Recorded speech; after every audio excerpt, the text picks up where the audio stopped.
News@5। Lok Sabha में विपक्ष के नेता और कांग्रेस सांसद राहुल गांधी और कांग्रेस के राष्ट्रीय अध्यक्ष मल्लिकार्जुन खड़गे ने दिल्ली के जवाहर भवन में राष्ट्रीय मनरेगा श्रमिक सम्मेलन में हिस्सा लिया। सम्मेलन में देश भर के श्रमिकों ने मिट्टी और पौधे प्रतीकात्मक रूप से रखकर मनरेगा के समर्थन का संदेश दिया। राहुल गांधी ने कहा कि वे वीबी रामजी बिल के बारे में नहीं जानते। उन्होंने गरीबों से अपील की कि वे इस बिल के विरोध में एकजुट हों। राहुल ने दावा किया कि मनरेगा को निरस्त करने में मोदी सरकार के उद्देश्य वही हैं जो 3 काले कृषि कानूनों में थे। मॉडर्न इंडिया का स्ट्रक्चर है, इसको ये बदलना चाहते हैं और तोड़ना चाहते हैं।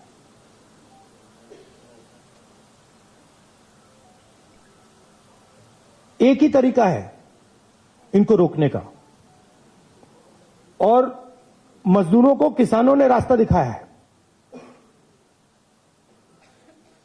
अगर हम सब एक साथ मिलकर खड़े हो जाएंगे, मैं आपको बता रहा हूं ये डरपोक लोग हैं,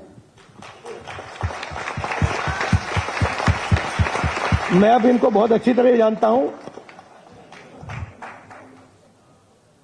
ये डरपोक लोग हैं। अगर हम सब एक साथ खड़े हो जाएंगे,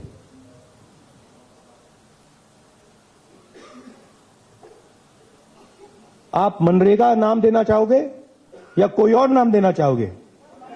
आप डिसाइड करोगे उस योजना का नाम क्या होगा, कैसे बनेगी, कहां चलेगी, कब तक चलेगी, कितने घंटे चलेगी। कांग्रेस अध्यक्ष मल्लिकार्जुन खड़गे ने आरोप लगाया कि सरकार का ये कदम महात्मा गांधी के नाम को मिटाने की कोशिश है। जब तक सरकार नया कानून वापस नहीं लेती और मनरेगा को बहाल नहीं कर देती, तब तक हम लड़ते रहेंगे। कि थोड़ी सी बातें आपको बताना जरूरी है, क्योंकि हमारी लड़ाई बड़ी लंबी है।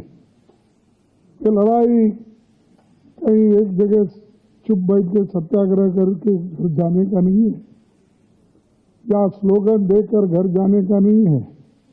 ये इतनी बड़ी लंबी लड़ाई है, जब तक नया कानून को वो वापस नहीं लेते, मनरेगा जैसे के वैसा नहीं रखते, तब तक हम लड़ते रहेंगे।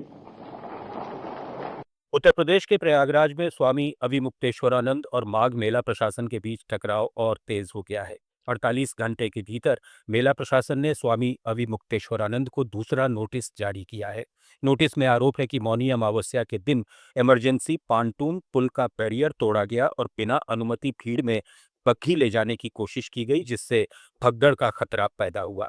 प्रशासन ने चेतावनी दी है कि 24 घंटे में संतोषजनक जवाब नहीं मिलने पर माघ मेले से बैन लगाया जा सकता है और संस्था को दी गई जमीन और सुविधाएं रद्द की जाएंगी। वहीं स्वामी ने 3 पेज में जवाब देकर सभी आरोपों को गलत और दुर्भावनापूर्ण बताया। उन्होंने कहा कि उनके पास कोई बग्घी नहीं थी, वे पालकी से संगम स्नान के लिए जा रहे थे और पुलिस एस्कॉर्ट मौजूद था। उन्होंने आरोप लगाया कि कुछ अधिकारियों ने जानबूझकर अव्यवस्था पैदा की और फिर उसका दोष उन पर मढ़ दिया। तो आपको साधन दिए गए हैं, वापस ले लिया जाए, मेला क्षेत्र में एंट्री पर रोक लग जाए। भाई आप वापस ले लीजिए, हमें कोई दिक्कत नहीं है, लेकिन आपको बताना होगा कि आपने क्यों दिया। क्या उस समय आपकी अकल चली गई थी घास चरने के लिए? उस समय आपने गलत निर्णय ले लिया या अब गलत निर्णय ले रहे हैं? क्योंकि अगर आपने दिया है और आप उसको बिना माघ मेला पूरा हुए वापस लेना चाहते हैं, इसका मतलब एक निर्णय आपका गलत है, या तो देने का निर्णय गलत है या तो लेने का निर्णय गलत है। तो आपको बताना होगा कि आप गलत निर्णय क्यों लेते हैं। इतने बड़े प्रशासन होकर के आपने गलत निर्णय क्यों लिया।